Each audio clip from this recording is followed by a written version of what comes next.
Assalamualaikum warahmatullahi wabarakatuh. Bagaimana hukum pemilihan presiden dengan cara yang dilakukan di negara kita? Bolehkah kita ikut berpartisipasi ataukah kita diam? Terima kasih pencerahannya. Ya, ini tahun politik ya. Kalau kita melihat fatwa-fatwa yang disebutkan oleh para ulama Ahlus Sunnah wal Jamaah, mayoritas mereka membolehkan. Mayoritas mereka membolehkan kita ikut berpartisipasi dalam menyumbangkan suara. Ada fatwa dari Syekh Abdul Aziz Ibn Baz. Syekh Ibn Baz punya fatwa dalam hal ini. Syekh Muhammad Ibn Shalih Al-Utsaimin, ya, kita sering mendengar Syekh Utsaimin. Beliau juga punya fatwa tentang bolehnya, bahkan beliau mengatakan wajib ya. Intinya berpartisipasi dalam mengikuti pemilu, ya, menyumbangkan suara ini dibolehkan oleh Syekh Muhammad Ibn Shalih Al-Utsaimin. Ada fatwa juga dari Syekh Albani, Syekh Muhammad Nasiruddin Al-Albani. Beliau membolehkan, ya, beliau membolehkan menyumbangkan suara di pemilu.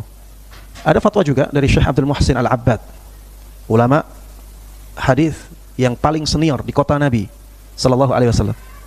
Dan ana ketika itu di majelis beliau ditanya tentang pemilu, pemilihan pilkada yang ada di Jakarta ketika itu.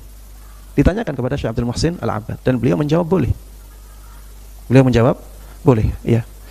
Dan banyak ulama yang lainnya yang membolehkan hal tersebut, ya. Bahkan lembaga-lembaga fatwa dunia banyak membolehkan. Dan mereka berdalil dengan kaidah yang sangat masyhur, dan ini kaidah yang disepakati oleh para ulama benarnya, ya, kaidah irtikabu akhafid dararain. Kaidah ini kaidah yang benar, banyak dalil yang menjelaskan benarnya kaidah ini. Jadi mengambil kemudaratan yang paling ringan, ya. Kalau kita sebagai orang-orang yang baik ini tidak menentukan pilihan kita, maka kita akan meninggalkan, ya, celah yang besar untuk terpilihnya orang-orang yang tidak baik. Kalau kita serahkan hal yang seperti ini kepada orang-orang yang tidak baik, apakah pilihan mereka akan sesuai dengan pilihan kita? Jawabannya tidak. Ya, orang-orang yang tidak baik akan senang dengan orang-orang yang tidak baik. Sebaliknya juga demikian, orang-orang yang baik akan senang dengan orang-orang yang baik. Maka jangan sampai, ya, kita meninggalkan kesempatan untuk memilih pemimpin kita, ya, yang akhirnya menjadikan, ya, masyarakat kaum muslimin, ya, mendapatkan mudarat yang besar. Sudah ada fatwa-fatwa, silahkan dirujuk fatwa-fatwanya.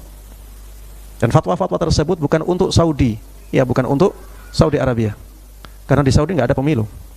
Ya, di zaman dulu, di zaman fatwa-fatwa itu tidak ada pemilu di Saudi. Jadi memang itu pertanyaan dari luar Saudi. Mereka tahu keadaan negara di luar bagaimana, sistem negaranya bagaimana. Syekh Saleh Fauzan, jamaah, Syekh Saleh Fauzan masih hidup, ya, beliau di atas 80 tahun, ulama Ahlus Sunnah wal Jamaah, ulama besar di Riyadh. Beliau juga membolehkan. Silahkan dirujuk fatwanya, ya. Jadi kalau kita banding-bandingkan dua pendapat yang ada, ya, jelas pendapat yang membolehkan, ya, bahkan menganjurkan, jelas jauh lebih kuat dari sisi dalil dan dari sisi kenyataan, ya. Jadi kenyataannya memang kalau orang-orang yang baik ini berpartisipasi untuk menyumbangkan suaranya, maka pengaruh baik itu akan besar. Memang kenyataannya seperti itu. Wallahu ta'ala alam.